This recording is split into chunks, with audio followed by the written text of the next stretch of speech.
Roman Catholics மட்டும்தான் இருந்துட்டு இருக்காங்க. 16th செஞ்சுரியில தான் ஜெர்மனில மார்ட்டின் லூத்தர் அப்படிங்கிற ஒரு ரோமன் கேத்தலிக் பிரீஸ்ட், எப்படி ரோமன் கேத்தலிக் பிரீஸ்ட் வந்து ரோமன் கேத்தலிக்ஸ் ஃபாலோ பண்ற சில பிராக்டிசஸ் வந்துட்டு தவறா இருக்கு அப்படின்னு சொல்லிட்டு கிளைம் வைக்கிறாரு.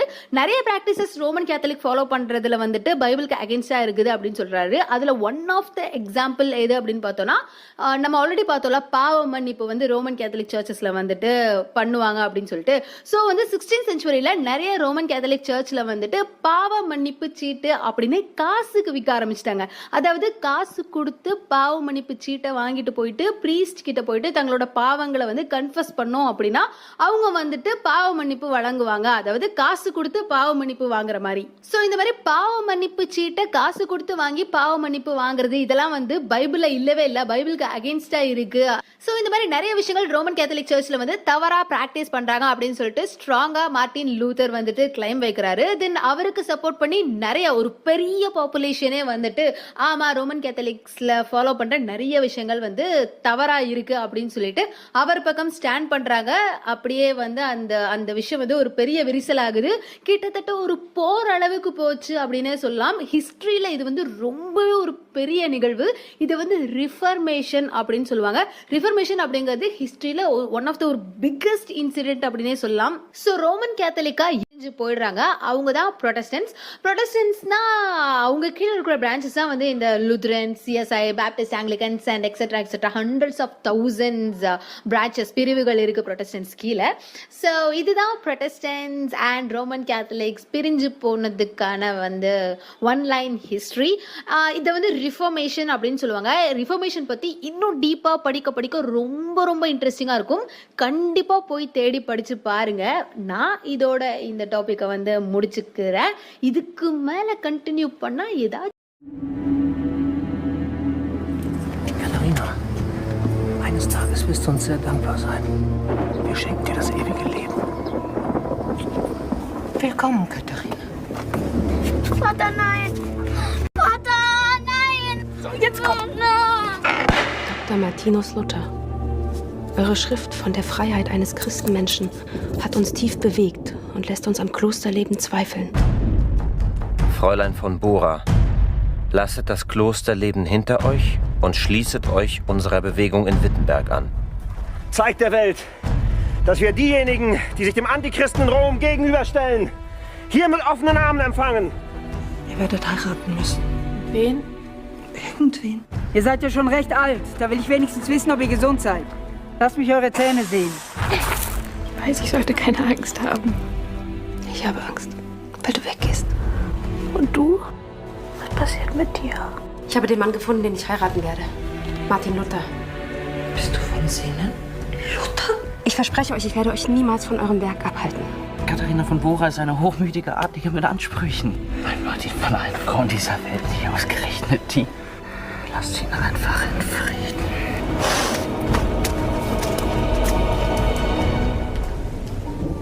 Die Menschen kommen zu mir und sagen, Jan von Bora, wir haben das Bildnis deiner Tochter gesehen. An der Seite eines Vogelfreien, eines Anführers, der unter Kirchenbann und Reichsacht steht. Es ist ein Bildnis der Schande, Katharina! Wir alle achten Dr. Luther. Aber wenn ein Mönch mit einer Nonne mitten in unserer Stadt in Sünde zusammenliegt, ihr werdet Unglück über uns alle bringen. Die Leute reden. Sie sagen, Katharina sei hochwertig und sie sei der Herr im Haus. Ist sie doch auch, mein Herr Käthe. Es gibt sogar Gerüchte, du lässt dir von einer Frau die Predigten diktieren. Du bist keine Edelfrau. Du bist Frau Lutherin, vergiss das nicht. Mein Mann kauft das Land. Ich bin das Familienoberhaupt. Deine Frau ist schwanger und du sorgst dich nicht um sie? Dass es einmal so schwer werden würde. Erinnerst du dich? Wir wollten das ganze Leben. Wir waren stark genug, nach dem ganzen Leben zu greifen. Und jetzt sind wir auch stark genug, es zu halten. Lass es nicht los, Martin.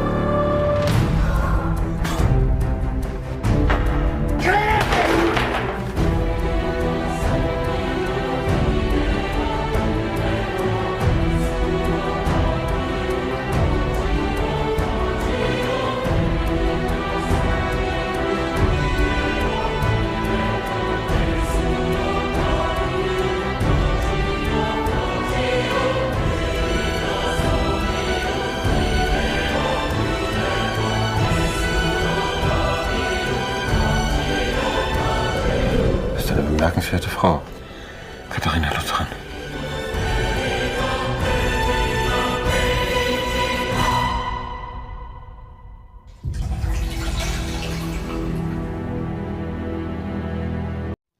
அகரத்தின் அன்பு வணக்கங்கள்.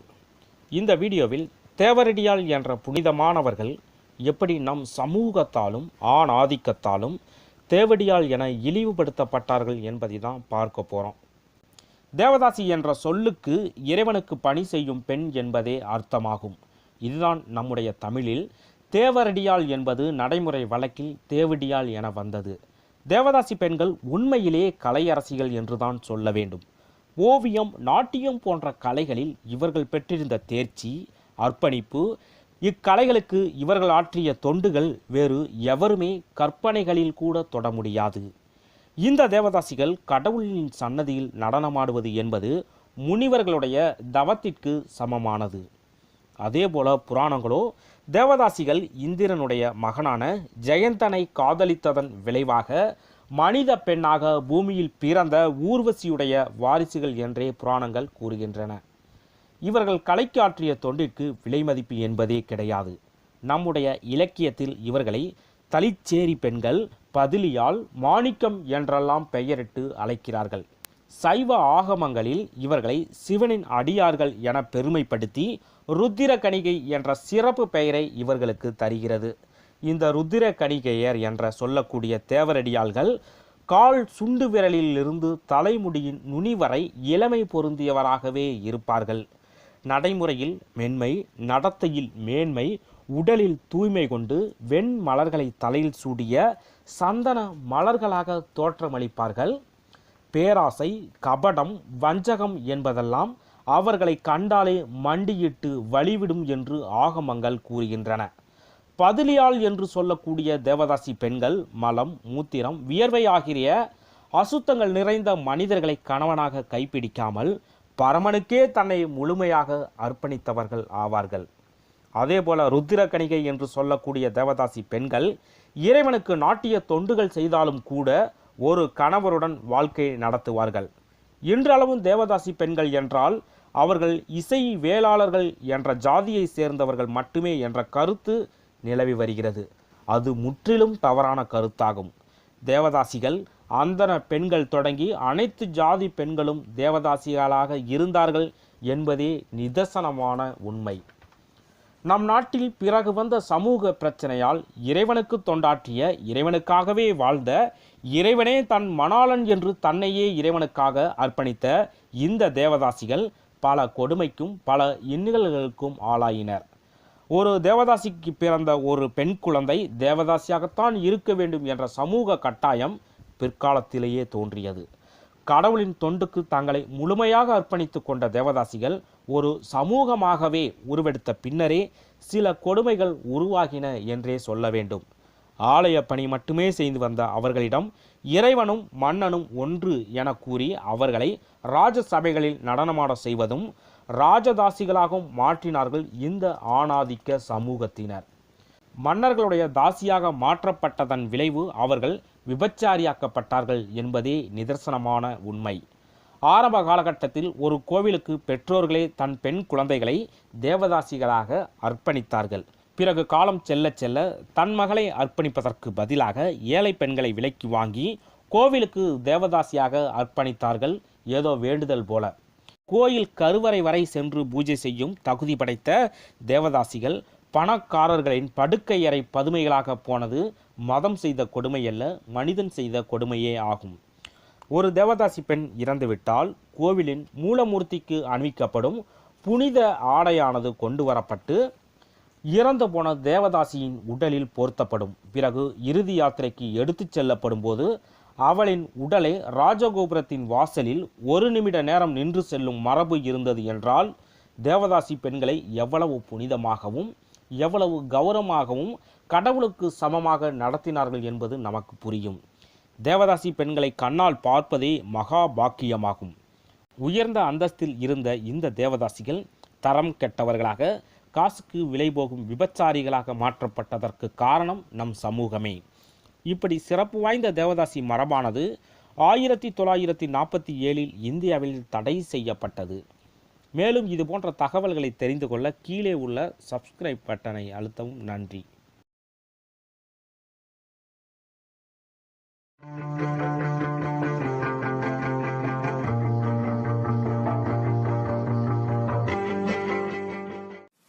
Hi viewers, welcome to win and shine. 17ஆம் நூற்றாண்டில் இந்தியாவை கட்டி ஆண்ட முகலாய பேரரசு வீழ்ச்சிக்கு பிறகு பிரிட்டிஷின் ஆதிக்கம் இந்தியாவில் பல மடங்கு முன்னேறி இருந்தது. அதுலயும் 1757 மற்றும் 1764ஆம் ஆண்டு நடந்த பிளாசி மற்றும் பக்சர் போர் வெற்றிக்கு பிறகு வியாபாரம் மட்டும் இல்லாம அரசியலும் கால் பதிச்சாங்க பிரிட்டிஷ். அது மட்டும் இல்லாம இந்தியாவோட தலையெழுத்தை நிர்ணயிக்கிறதுல ஒரு முக்கிய பங்கு வகிச்சாங்க பிரிட்டிஷ். இப்படி இருக்க இந்தியாவின் முதல் சுதந்திர போராட்ட போர், the first war of independence அப்படின்னு வர்ணிக்கப்படுற தி கிரேட் ரிவால்ட், இந்திய பெருங்கலகம் அப்படின்னு மே 10, 1857ஆம் ஆண்டு வெடிச்சிருக்கும். இந்த ரிவால்ட்டுக்கு பிரிட்டிஷ பல காரணங்கள் சொல்லுவாங்க. எக்கனாமிக் எக்ஸ்பிளாய்டேஷன், அதாவது பொருளாதார சுரண்டல், வெஸ்டர்ன் எஜுகேஷன், மேலை நாட்டு கல்வியை இந்தியாவுக்குள்ள கொண்டு வர்றது, இப்படின்னு பல சொன்னாலும் பிரதானமா பேசப்பட்டது டல்ஹௌசியின் டாக்ட்ரின் ஆஃப் லாப்ஸ், அதாவது வாரிசு இழக்கு கொள்கை அப்படின்னு சொல்லுவாங்க. இந்த சட்டம் வழியா பிரிட்டிஷ் என்ன சொன்னாங்கன்னா, இந்தியாவில் இருக்க ராஜாக்கள் இறந்ததுக்கு அப்புறம் அவங்களோட சொந்த வாரிசு தான் இந்தியாவை ஆளணும் அப்படின்னும், அவங்களோட தத்தெடுத்த பிள்ளை அதாவது அடாப்டட் சன் ஆளக்கூடாது அப்படின்ட்டு ஒரு சட்டத்தை கொண்டு வந்தாங்க. இந்த சட்டத்தினால நிறைய பேர் நேரடியாவே பாதிக்கப்பட்டாங்க.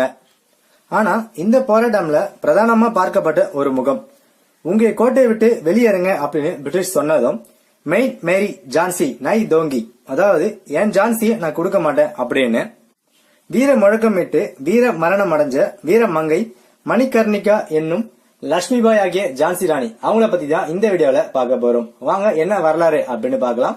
அதுக்கு முன்னாடி எங்க சேனல்ல இது வரைக்கும் சப்ஸ்கிரைப் பண்ணாதவங்க கீழே இருக்க ரெட் கலர் பட்டனை பிரஸ் பண்ணி சப்ஸ்கிரைப் பண்ணிட்டு பக்கத்துல இருக்க பெல் பட்டனையும் கிளிக் பண்ணிக்கோங்க. நாங்க போடுற வீடியோஸ் உடனுக்குடனே உங்களை வந்து சேரும். வாங்க ராணியோட வரலாறு பார்க்கலாம். நவம்பர் 19, 1828ஆம் ஆண்டு மராபட் ஷிவ் தம்பி மற்றும் பகிரதி தம்பதிக்கு வாரணாசியில பிறந்த ஒரு மராத்திய பெண் குழந்தை தான் ஜான்சி ராணி. இவங்களுக்கு மணிகர்ணிகா அப்படின்னு பேர் வைக்கிறாங்க. அது மட்டும் இல்லாம மனு அப்படின்னு செல்லமாவும் கூட்டிட்டு வராங்க. மனுவோட அப்பா பேஷ்வா பாஜிராவ் கோர்ட்ல ஒரு ஊழியரா ஒர்க் பண்றாரு. மனுக்கு 4 வயசா இருக்கும் போது அவங்களோட அம்மா வந்து இறந்து போறாங்க. அதுக்கப்புறம் பேஷ்வா ராஜ்யத்தில் தான் வளர்ந்த மனு குதிரை பயிற்சி, வால் சண்டை அப்படின்னு ஒரு போர் வீராங்கனை போல தான் வளர்க்கப்பட்டாங்க.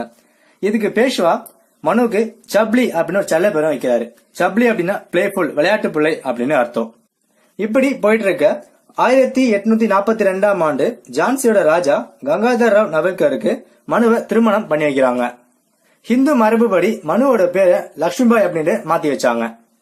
இவங்க 2 பேருக்கும் 1851ஆம் ஆண்டு பிறந்த ஆண் குழந்தைக்கு தாமோதர் ராவ் அப்படின்னு பேர் வச்சாங்க. ஆனா 4 மாசத்துல அந்த குழந்தை வந்து இறந்து போயிடுது.